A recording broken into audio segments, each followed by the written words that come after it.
Баршаңызға сәлем. Бүгін біз Нұржан Түлендиев жайлы айтамыз. Нұржан Түлендиев, актер, Алдараспан әзіл-сықақ театрының директоры. 1978 жылы Түркістан облысында дүниеге келген. 25 жасында Түркістандағы және Сайрамдағы мәдениет үйін басқарған. 2017 жылы Түркістан қаласының құрметті азаматы атанды. Нұржан Түлендиев халыққа Шаншардағы қайталанбас образдар арқылы танылды. Ол бұл театрда жүргенде қазақтың сатира өнеріне жаңа леп сілкініс әкелді. Әртістің шынайы таланты, табиғи дарыны да осы Шаншарда ашылды.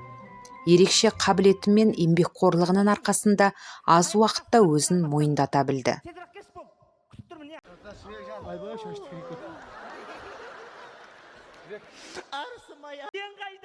Өлеген өлді.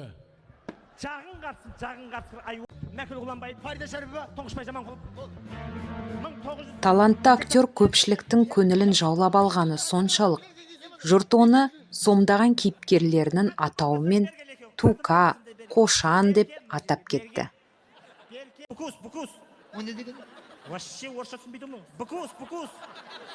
Мола аралап, өлгендерден тілек тілеп жүрген жандардың исламға қайшы әрекетін сынға алған әйгілі тәуіп қойылымнан кейін Нұржан туралы лақап сөздер көбейіп кетті.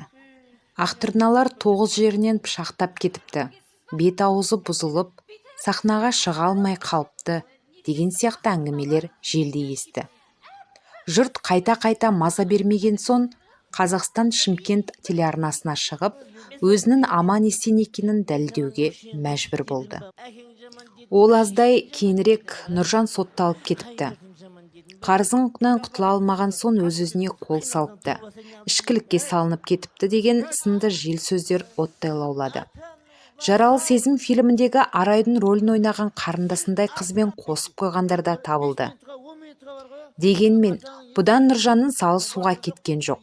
Өмірдегі мұндай ұсақ-түйек кедергілерді бұзып өтіп, өз жолын тауып алуына жігері де, парасаты да жететін еді. Нұржан Түлендиевтің ажырасып кеткені туралы жиі айтылады. Алайда мұның барлығы жалған ақпарат. Актердің айрандай ұйыған отбасы бар. Жұбайы да актер мамандығын таңдаған. Өнерлі жұп 6 бала тәрбиелеп отыр. Үлкен ұлы Рауан ер жетіп, сахнадан әкесімен бірге көрініп жүр. Ол әнші болуды мақсат тұтқан екен. Белгілі актердің аяулы анасы 2015 жылы 60-тан асқан шағында дүниеден озды. Нұржанның Шаншар әзіл-сықақ театрынан бөлініп кетуі де біраз дау тудырды.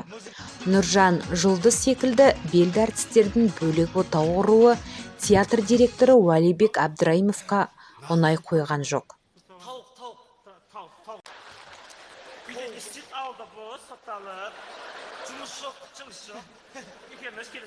Осыдан кейін арада түсінбеушілік туындап бір-бірін өкпелетіп алды. Кейіннен Нұржан бастаған бір топ әртіс Алдараспан театрын құрды. Жаңа театр құрудағы негізгі себеп қаражат мәселесі болды. Әртістер өздері жұмыс істеп, тұрмысын түзеп алуға шешім қабылдаған. Мұның бәрін Нұржан мен бір қазанға басы сыймай қалған Жұлдызай айтып салған болатын. Тіпті театрдағы ағаларын ренжітіп кеткеніне бармақ тістеп қалғанын да жасырмай айтты. Арада бірнеше жыл өткен соң бір-біріне өкпелеп, хабар ошарсыз кеткен аға мен іні татуласқанын хабарлады. Екі өнер ордасы Алдараспан Шаншарды шақырады деген концертпен халық алдына бірге шықты. Айта кетсек, елімізге танымал әзілкеш Нұржан Түлендиев 2023 жылдың басында қызы Қорланды ұзатқан. Осыдан кейін жаңа құдаларымен танысқан өнер иесі ұзату тойында қызын ел алдына өзі алып шыққан. 2023 жылдың желтоқсан айында өнер иесінің қызы Қорлан сәбиімен перзентханадан шықты. Бұл жайлы өнер иесінің қызы Қорлан Инстаграм парақшасында айтқан болатын. Видеодағы мәліметке сүйенсек, Түлендиевтің жиенінің есімі Бегімай. Әзілкештің қызын жақындары шар мен гүл шоқтарымен әрленген бөлмеде күтіп алған. Желі қолданушылары жас анаға ақ тілегін жаудырды. Құттықтаймыз, бауы берік болсын, ғұмырлы болсын деп жазды желідегілер. Бүгінгі шығарылым осымен аяқталды. Соңына дейін бірге болғандарыңызға көп рахмет. Келесі жолы қандай жұлдыз туралы білгілеріңіз келеді? Комментарияға жаза кетіңіздер. Каналға тіркелуді ұмытпаңыздар. Келесі кездескенше.